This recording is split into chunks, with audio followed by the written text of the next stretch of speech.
নমস্কাৰ তো সকলোকে মোৰ ইউটিউব চেনেল ইণ্ডিয়ান কাৰেন্সি চেনেলটোলৈ স্বাগতম জনাইছোঁ। এইটো দেখা পাইছে এটা এটকীয়া মুদ্ৰা। এই এটকীয়া মুদ্ৰাবোৰ বনোৱা হৈছিল 1982 পৰা 1991 ভিতৰত। তো ইয়াৰ মেটেল আছিল কপাৰ নিকেল, ৱেইট গ্ৰেড আছিল 6 গ্ৰাম, সাইজ আছিল 26 mm আৰু শেপ আছিল চাৰ্কুলাৰ। এইটো বৰ্তমান হায়দৰাবাদ মিণ্টৰ একটকীয়া মুদ্ৰা হয় 84ত এই মুদ্ৰাটো বনাইছিল ভাৰতৰ 3টা মিণ্টতে, বম্বে, কলকাতা আৰু হায়দৰাবাদ। 84ত যদি হায়দৰাবাদ মিণ্টৰ এটা এটকা আপোনাৰ হাতত থাকে, তাৰ বৰ্তমান মূল্য হৈছে UNC কণ্ডিশ্যনত 400 টকা হয়। 84 অনলি 84 হায়দৰাবাদ মিণ্টৰ হ'ব লাগিব আৰু ইউজ কণ্ডিশ্যন হ'লেও 100 টকাৰ পৰা তাৰ মূল্য আৰম্ভ।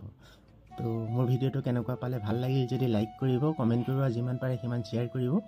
যিসকলে মোৰ ভিডিঅ'টো ইউটিউবত নতুনকৈ চাই আছে মোৰ চেনেলটো ছাবস্ক্ৰাইব কৰি ল'ব।